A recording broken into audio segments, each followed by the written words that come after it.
നമ്മുടെ ആട്ടുംകുണ്ടി കുറച്ച് മെയിൻ്റെനൻസ് വർക്കൊക്കെ നടന്നുകൊണ്ടിരിക്കുകയായിരുന്നല്ലോ.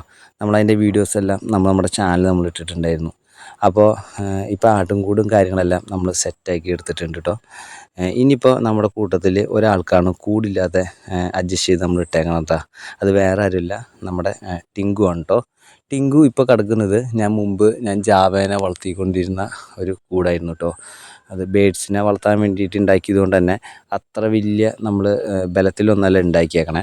അപ്പം പെട്ടെന്ന് അവനെ കിട്ടിയതുകൊണ്ട് നമ്മൾ കുറച്ച് അഡ്ജസ്റ്റ് ചെയ്ത് നമ്മൾ അവനെ ആ ബേഡ്സിൻ്റെ ഗേജിലാണ് ഇട്ടുകൊണ്ടിരുന്നത് കേട്ടോ. ഇപ്പം അവൻ കുറച്ച് വലിപ്പമൊക്കെ ആയതുകൊണ്ട് അതിൻ്റെ നെറ്റെല്ലാം കടിച്ച് പൊട്ടിക്കുക, അതുപോലെ തന്നെ ചെറിയ പ്ലൈ ഉപയോഗിച്ചിട്ടൊക്കെയാണ് ഞാൻ ആ ഗേജ് ഉണ്ടാക്കിയത്. അതൊക്കെ കടിച്ച് പൊട്ടിക്കുക, ചാടുക, അങ്ങനെയുള്ള പരിപാടികളെല്ലാം തുടങ്ങി. എന്നാൽ പിന്നെ അവനൊരു കൂടുണ്ടാകാം എന്ന് നമ്മൾ തീരുമാനിച്ചു കേട്ടോ. നമ്മുടെ ആട്ടുംകൂടിൻ്റെ മെയിൻ്റെനൻസ് വർക്ക് ചെയ്തിട്ട് ബാക്കി കിട്ടിയ പട്ടികളെല്ലാം തട്ടിക്കൂട്ടി ഒരു ഫ്രെയിമെല്ലാം നമ്മൾ അടിച്ചുണ്ടാക്കി.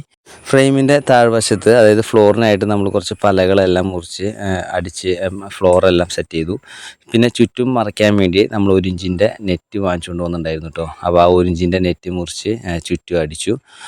പിന്നെ ചെറിയൊരു ഡോറ് കാര്യങ്ങളെല്ലാം സെറ്റ് ചെയ്തു. പിന്നെ മഴ നനയാതിരിക്കാൻ വേണ്ടി നമ്മൾ മേളിൽ ഷീറ്റൊക്കെ വെച്ച് അടിച്ച് അതും സെറ്റാക്കി നമ്മൾ ഇട്ട് കൊടുത്തിട്ടുണ്ട് കേട്ടോ. നമ്മൾ അടിച്ചു കൊടുത്ത നെറ്റ് തുരുമ്പ് പിടിച്ച് പോകാതിരിക്കാൻ വേണ്ടിയിട്ട് ഇനി കുറച്ച് പെയിൻറ്റും ഒക്കെ അടിച്ച് ഇടാം എന്ന് വിചാരിച്ചു കേട്ടോ.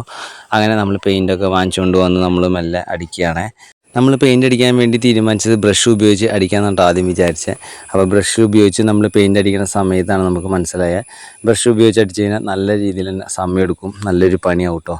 അപ്പോൾ പിന്നെ നമ്മൾ ബ്രഷ് വെച്ച് അടിക്കുന്ന ആ ബ്രഷ് മാറ്റി പിന്നെ നമ്മൾ റോളർ എടുത്തുകൊണ്ട് വന്ന് പെയിൻറ്റ് മുക്കി ജസ്റ്റ് ഒന്ന് അടിച്ചപ്പോൾ വളരെ പെട്ടെന്ന് തന്നെ നമുക്കത് അടിച്ച് കവർ ചെയ്യാൻ പറ്റിയിട്ടോ.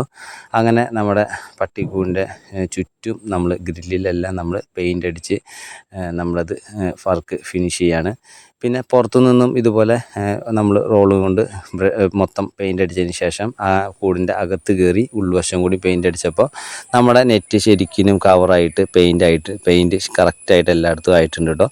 അങ്ങനെ നമ്മുടെ ടിങ്കുവിൻ്റെ കൂടിൻ്റെ പണി ഏകദേശം ഫിനിഷ് ആയിട്ടുണ്ട് കേട്ടോ. ഇനിയൊരു കട്ടയൊക്കെ വെച്ച് പൊക്കി നിർത്തി ടിങ്കുവിനെ പിടിച്ചിടണം. അപ്പോൾ ഈ ടിങ്കുവിൻ്റെ കൂട് ഇഷ്ടപ്പെട്ട് കഴിഞ്ഞാൽ ഒന്ന് ലൈക്ക് ചെയ്ത് ഒന്ന് സപ്പോർട്ട് ചെയ്യണേ. അപ്പോൾ വീണ്ടും മറ്റൊരു വീഡിയോ കാണാം.